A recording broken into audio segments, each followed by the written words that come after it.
सब खैरियत से होंगे। आज यहाँ पे आने का मेरा जो मकसद है वो मैं देख रहा था कि मेरे काफ़ी पेशेंट्स और उनकी फैमिलीज काफ़ी वरीड थे और वो मुझे बार बार फ़ोन पे, व्हाट्सएप पे, फेसबुक पे, इंस्टाग्राम्स पे बार बार यही मैसेज दे रहे थे कि मैं उनको थोड़ा सा गाइड करूँ, इन पर्टिकुलरली उन पेशेंट्स को जिनको कमर दर्द ने काफ़ी परेशान किया हुआ है, उनको बैक एक है और वो बार बार फ़ोन करते हैं कि इसका क्या किया जाए। तो आज मैं यहाँ पे आपके सामने हूँ, थोड़ी सी चीज़ें मैं आप लोगों को एक्सप्लेन करूँगा ताकि आप लोगों को पता हो कि बैक एक के साथ हम कैसे डील कर सकते हैं। सबसे पहले जो मेरे पास पेशेंट्स आते हैं बहुत ज़्यादा, उसमें मैं समझता हूँ कि यंग भी होते हैं, तो जैसे बुजुर्ग भी आते हैं, डेफिनेटली जो मिडिल एजेस में होते हैं वो भी पेशेंट्स होते हैं, लेकिन जो यंग पेशेंट्स होते हैं जो स्पोर्ट्स में काफ़ी इन्वॉल्व होते हैं, खेलों में इन्वॉल्व होते हैं, अक्सर मैं देखता हूँ जो बच्चे हमारे रहते हैं 22-25 साल के, फुटबॉल खेलते हुए, क्रिकेट खेलते हुए, अक्सर जो मेरे पास आते हैं तो वो ये कहते हैं कि डॉक्टर साहब हम ना गेम खेल रहे थे और एकदम नीचे बाल पड़ी हुई थी, तो मैंने झुक के जब बाल उठाने की कोशिश की तो कमर में ना करंट की तरह जो है वो दर्द हुई और वो दर्द जो है ना वो ठीक नहीं हो रही थी और वो काफ़ी परेशान कन दर्द थी। तो उस दर्द के हवाले से ना वो काफ़ी परेशान होते हैं, हमारे पास आते हैं और फिर वो हेल्प सीख करते हैं। और डेफिनेटली आजकल माशाल्लाह हमारे जितने भी बच्चे हैं वो जो सोशल मीडिया का यूज़ करते हैं गूगल से और मतलब सोशल मीडिया पे सर्च करके जब वो आपके पास आते हैं तो वो बहुत से इन्फॉर्मेशन लेके आते हैं और वो बहुत बड़ी बड़ी बातें करते हैं कि कमर दर्द हो गई है तो डॉक्टर साहब अब ऑपरेशन होगा, अब हमारी MRI होनी चाहिए, हम क्या करें। उस हवाले से मैंने फिर काफ़ी लोगों की रिक्वेस्ट पे थोड़ा सा डेटा जो है वो कलेक्ट किया और थोड़ी सी पढ़ाई की डेफिनेटली, ताकि मैं आप लोगों की ज़ुबान में समझाने की कोशिश कर सकूं और जो मेरे यंग डॉक्टर्स हैं, जो यंग कंसल्टेंट्स हैं और जो हमारे स्टूडेंट्स हैं, ताकि उनके हवाले से भी जो है ना उनको मैं गाइड कर सकूं। तो सबसे पहले जैसे मैंने कहा कि वो बच्चे जब आते हैं तो मुझे ये कंप्लेन करते हैं कि डॉक्टर साहब झुकते हुए ना कमर में दर्द हो गई है, कहीं ये कोई बोनी डिजीज़ तो नहीं है, मेरी हड्डी फ्रैक्चर हो गई हुई डॉक्टर साहब, या मुझे कोई कैंसर तो नहीं है, ये तो शायद कोई जानलेवा बीमारी हो गई है, 1 दिन हो गया है, 12 घंटे हो गए हैं, दर्द बहुत शदीद है, मैंने गूगल में देखा है। तो वो लिखते हैं कि कोई जड़ों वाली रसोलियाँ जो होती हैं, मेटास्टैटिक डिजीज़ जो होती है वो हड्डियों में चली जाती है। तो मैं समझता हूँ कि मैं अपने जितनी भी पेशेंट्स हैं उनकी फैमिलीज़ को ये बात लाजमी समझाऊंगा कि जो कमर दर्द है, हर कमर दर्द कोई ख़तरनाक दर्द नहीं होती। आपको इस बात को बड़ी अच्छी तरह से समझना होगा कि ये जो दर्द है, कोई भी मतलब जब पेशेंट झुकता है, या पेशेंट में कहूँगा या बच्चे या जो भी कोई झुकते हैं, अगर उनके कमर में दर्द होता है तो मुख्तलिफ उसके एस्पेक्ट्स हो सकते हैं, मुख्तलिफ रीजंस हो सकते हैं। उसमें ये हो सकता है कि उसको मस्कुलर स्पाज़म कहते हैं और मैं हमेशा अपने जितने भी पेशेंट्स हैं उनको ये बात बताता हूँ कि ये जो दर्द है ये आपको बहुत सी चीज़ों से बचाती है, ये अल्लाह ताला की तरफ से एक डिफेंस मैकेनिज्म है। जब दर्द हो आपको तो उसका मतलब ये है कि अल्लाह ताला ने ये मैकेनिज्म डिफेंस आपके अंदर डाला हुआ है ताकि आप वहाँ पे रुक जाएं, आगे ना जाएं, ताकि हड्डी को नुकसान ना पहुँचे, नर्व्स को नुकसान ना पहुँचे। तो इस हवाले से जब भी कोई दर्द हो तो उसको बहुत सीरियस नहीं लेना चाहिए डेफिनेटली, लेकिन चंद एक चीज़ें आपकी इल्म में होनी चाहिए। अब दर्द है तो वो आपको देखना होता है कि ये कमर में दर्द है या ये दर्द नीचे टांगों में, कहीं टांगों में तो नहीं जा रहा। अगर कमर में दर्द है तो मैं सबको यही मशवरा देता हूँ, अगर कमर में दर्द है, टांगों में नहीं जा रही, कुछ सुनपन नहीं आ रहा, चलने फिरने में कोई मसला नहीं हो रहा, तो आप आराम से घर में बैठें, रेस्ट करें। रेस्ट बहुत इंपॉर्टेंट है इसके लिए।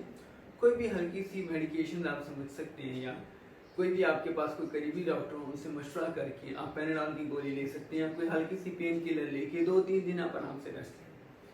मोस्ट ऑफ द टाइम मैं समझता हूँ कि ऑलमोस्ट 80% ये जो दर्द है इंशाल्लाह ये आपकी ठीक हो जाती है। खुदा ना खास्ता अगर ये ठीक नहीं होती 2-3 दिन के बाद भी आप समझते हैं कि ये आपको परेशान कर रही है, फिर भी मैं आपको मशवरा देता हूँ कि जो आपके करीबी डॉक्टर्स हैं, जितने भी हमारे फैमिली फिजिशियंस होते हैं, जो इंटरनल मेडिसिन के लोग हैं, आप उनके साथ जाके मशवरा करें, उनके साथ बैठेंगे, वो जब इसको ऑब्जर्व करेंगे, मुआयना करेंगे, तो आपको मशवरा देंगे क्या या आपको फिजियोथेरापी करानी चाहिए, आपको रेस्ट कंटिन्यू करनी चाहिए, कोई मसाज वगैरह, वो आपको ज़रा थोड़ा सा एडवाइस करेंगे। और अगर उनको लगता है कि ये दर्द कोई डिफरेंट किस्म की है, वो तो डेफिनेटली वो आपको मशवरा देंगे कि एक्सरे करवा के किसी न्यूरो सर्जन के साथ आप मशवरा करें।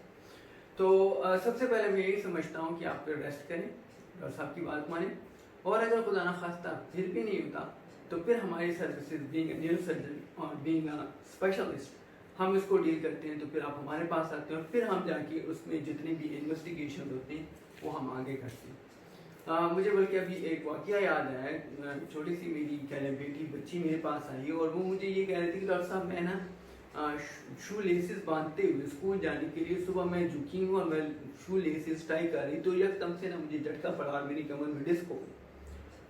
तो मैंने उसका अच्छा आपको कैसे पता चला कि आपको डिस्क हुई? उसने कहा डॉक्टर साहब देखिए मैं झुकी हूँ, एकदम मैं उठी और फिर मुझसे उठा नहीं गया, बल्कि मैं स्कूल भी नहीं गया और मुझे रेस्ट करना पड़ा। तो ये छोटी छोटी बातें हैं जिसको मैं समझता हूँ कि हमें इसको डील करना आना चाहिए कि हम इसको कैसे डील करेंगे। तो इन पर्टिकुलरली जब इस तरह का मसला हो जैसे मैंने आपको समझाया तो आपको इस हिसाब से जाना चाहिए। अब सबसे पहले कमर दर्द के लिए क्या करना चाहिए? कमर दर्द है, मैंने जैसे बताया रेस्ट करनी चाहिए, ठीक है, थोड़ी सी एनर्जेटिक्स माइनर एनर्जेटिक्स यानी पेन किलर्स आप ले सकते हैं। अब समझना ये होगा कि ये जो कमर दर्द है ये दर्द है कौन सा। अब उसमें डिफरेंट दर्द के क्राइटेरिया हैं। कमर दर्द हड्डी की भी हो सकती है, कमर दर्द नस की भी हो सकती है, कमर दर्द जिसको हम स्पाइनल कॉर्ड कहते हैं यानी कॉर्ड की वजह से भी हो सकती है। अब इसकी जो टर्मिनोलॉजी है मेडिकल टर्मिनोलॉजी उसमें हम ये सिग्निफाई करते हैं कि आया ये पेन जो है ये रेडिकुलोपैथी है, ये मायोपैथी है या ये बोनी पेन है। इसको समझने के लिए आसान से अल्फाज में जब मैं बताऊंगा कि जो पेन लोकलाइज्ड हो, इसका मतलब है कि अगर वो कमर के ऊपर है, जस्ट कमर के ऊपर है, तो वो जो दर्द है वो मतलब नस को इरिटेट नहीं कर रहे, दैट मीन्स कि वो रेडिकुलोपैथी नहीं है।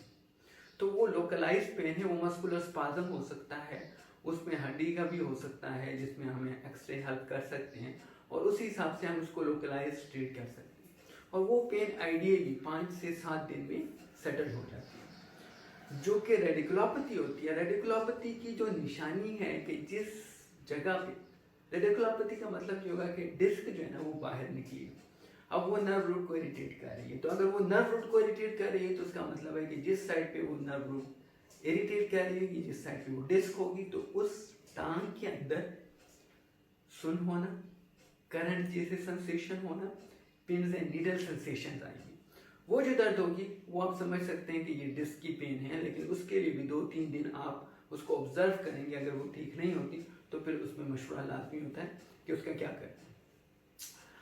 मैं हमेशा ये अपने पेशेंट्स को कहता हूँ, अपने स्टूडेंट्स को कहता हूँ कि I love what I do, being a surgeon, like मैं सर्जन हूँ तो मेरे लिए अल्हम्दुलिल्लाह सबसे आसान काम है ऑपरेशन करना। लेकिन बात यह है कि इलाज कमर का सिर्फ ऑपरेशन नहीं है। जितनी भी बुक्स की रिकमेंडेशंस हैं, जितना हमने काम किया है, उसमें हमने हमेशा यही सीखा है कि पहले हम इसका इलाज करेंगे, देखेंगे कि मिनिमल इसमें क्या किया जा सकता है। अपने जो जिसको कहते हैं क्लिनिकल एक्यूमेंट को यूज़ करके हम उसको इस्तेमाल करते हैं। सबसे पहले हम दवाइयों से इलाज करते हैं, फिर उसका रिस्पॉन्स देखते हैं, उसके बाद हम रेडियोलॉजिकल यानी एक्सरेज MRIs की तरफ जाते हैं, उसमें देखते हैं कि क्या फीचर्स हैं, क्या हो रहा है। उससे आगे फिर हम देखते हैं, फिर डिफरेंट ऑप्शंस होती हैं, डिस्क डिटेन भी हो सकती है, डिस्क प्रोलैप्स भी हो सकती है, डिस्क स्ट्रक्चर भी हो सकती है। वो फिर हम MRI की जो ग्रेडिंग्स हैं उसको पढ़ के फिर हम डिसाइड करते हैं क्या या इसके अंदर हमको इंजेक्शंस लगा सकते हैं जिसको एपिड्यूरल इंजेक्शंस कहते हैं, बहुत दफ़ा उससे बड़ा अच्छा काम चल जाता है। आया उसमें हम फिजियोथेरापी दे सकते हैं तो उससे हम काम चलाते हैं, क्या उसमें हम सर्जरी करते हैं। तो ये चीज़ें हमें ध्यान में रखनी होगी। अपने डॉक्टर्स के साथ आप इन कम्युनिकेशन रहें, ओपन रहें, सवाल करें, लेकिन अपने आप को कंफ्यूज ना करें और इस चीज़ से डरने की ज़रूरत नहीं है। आज मेरे यहाँ पे बैठने का मकसद जो है वो यही है कि मैं आप लोगों को ये समझा सकूँ कि इन चीज़ों से आपने डरना नहीं है, घबराना नहीं है, बल्कि आपको पता होना चाहिए कि कौन सी स्टेज पे मैंने क्या काम करना है। अब कौन से कंडीशंस होंगे जो आपको सर्जरी की तरफ लेके जा सकते हैं और कौन सी कंडीशंस है जिसमें आपको थोड़ा सा खुद भी जल्दी करना पड़ेगा। वो एक सिंड्रोम है, उसको कहते हैं काला एक्वाना सिंड्रोम। अब ये सिंड्रोम जो है इसमें क्या फीचर्स होंगे कि इसमें शदीद किस्म की दर्द होगी कमर में और वो नीचे टांग में जाएगी। उसके साथ पेशाब का कंट्रोल जो है वो आपका जो है डिस्टर्ब होता है। अब ये कंडीशन आपको आइडेंटिफाई करनी है। मैं हमेशा ये बात करता हूँ अपने पेशेंट से कि आप मेरी आंखें हो और आप मेरे कान हो, आप जो मुझे बताओगे I have to trust you, मुझे आप पे भरोसा करना पड़ेगा, आप पे बिलीव करना पड़ेगा। जो आप मुझे सही बताओगे तो फिर मैं सही डायग्नोसिस पर पहुँच के आपका इलाज कर सकूँ। तो अगर टांग के अंदर वीकनेस आए, मतलब आपको लगता है कि मेरी टांग कमज़ोर हो रही है, फुट ड्रॉप कहते हैं कि अगर आप अपनी पाँव को ऊपर ना उठा सकें, अगर वो डेवलप हो रहा है, पेशाब का निज़ाम जा रहा है, उसमें कोई पेचीदगियाँ आ रही हैं, मसला आ रहा है और कमर दर्द है, तो ये 3 कंडीशन सिग्निफाई करती हैं कार्डियक वाइनर को, ये एक इमरजेंसी सर्जरी है। इसमें फिर हमें फ़ौरन से पहले मतलब न्यूरो सर्जन से मशवरा करना चाहिए, हम बैठेंगे और उसके ऊपर फिर हम सर्जरी के बारे में डिसाइड करते हैं। एक और कंडीशन होती है, उसको कहते हैं क्लॉडिकेशन। अब क्लॉडिकेशन क्या चीज़ है? क्लॉडिकेशन ये है कि आपको चलते हुए तकलीफ होती है, मरीज चलता है तो उसको कमर में दर्द शुरू हो जाती है, टांगों में दर्द शुरू हो जाती है और वो फौरन से पहले बैठ जाता है। अब ये कंडीशन सिग्निफाई करती है स्टेनोसिस को, और ये जो दर्द होती है तो मरीज जब सीधा होता है तो उसको कम फील होती है, ठीक है, जैसे बेंड होता है थोड़ा ज़्यादा होता है, चलने से ज़्यादा होता है, ऐसे करता है तो उसकी दर्द सही हो जाती है। तो ये चंद एक चीज़ें हैं जो आपको आइडेंटिफाई करनी पड़ती है। एक और कंडीशन होती है, उसको कहते हैं डिस्क इन्फेक्शन। अगर डिस्क के अंदर इन्फेक्शन हो जाए तो आप दवाइयाँ देते हैं, एमआरआई में कोई फीचर नज़र नहीं आती हैं, हमारे बहुत से डॉक्टर्स हैं जो दवाइयाँ देते हैं, पेन किलर्स देते हैं, डिस्क बहुत छोटी सी होती है तो वो डिस्क की इन्फेक्शन भी हो सकती है, तो उसमें फिर एंटीबायोटिक्स का, स्टीरॉइड्स का रोल होता है। और इसलिए मैं जब भी कोई सर्जरी करता हूँ, बहुत से लोग मुझसे ये पूछते हैं, मैं हर डिस्क की मैंने अपने उस्तादों से सीखा था कि उसकी बायोप्सी होनी चाहिए, क्योंकि आपके पास बायोप्सी आ जाती है तो आपको पता चल जाता है कि इसके अंदर इन्फेक्शन तो नहीं है। तो उस इन्फेक्शन को रूल आउट करने के लिए बायोप्सी आपकी बहुत हेल्प करती है, और वो जो आगे आप ट्रीटमेंट देते हैं इन टर्म्स ऑफ एंटीबायोटिक्स और एंटी इन्फ्लेमेटरी ड्रग्स, वो आपको बहुत हेल्प करती है। तो मैं ये समझता हूँ कि ये जो स्टेप्स मैंने बताए हैं, ये इसी तरह इनको फॉलो करना चाहिए। कमर दर्द से परेशान नहीं होना चाहिए, इनिशियली रेस्ट के बाद फिजियो हमारे पास है, फिजियो के पास हम प्राइमरी जो हमारे डॉक्टर्स हैं, फिजिशियंस हैं, उनसे मशवरा कर सकते हैं। And in the end definitely we are always here, हम यहाँ पे बैठे हुए इंशाल्लाह और हम देखते हैं, और अल्लाह का बड़ा एहसान है, मोस्ट ऑफ द पेशेंट्स अब आगे मैं इंशाल्लाह वो भी पोस्ट करूँगा जितने पेशेंट्स की हमारी टीम ने सर्जरीज की हैं। माशाल्लाह हमारी टीम ने एक काफ़ी एक बड़ा, मैं कहता हूँ कि हमारे पास एक पूल है जिसको अल्लाह ताला ने शिफा दी है। हम समझते हैं कि अल्लाह ताला का हमारे ऊपर बड़ा एहसान है, मेरी टीम के ऊपर बड़ा एहसान है कि उन्होंने मिलजुल के और एक सही तरीके से पेशेंट्स का इलाज किया और अल्लाह ताला ने आज उनको शिफा दी।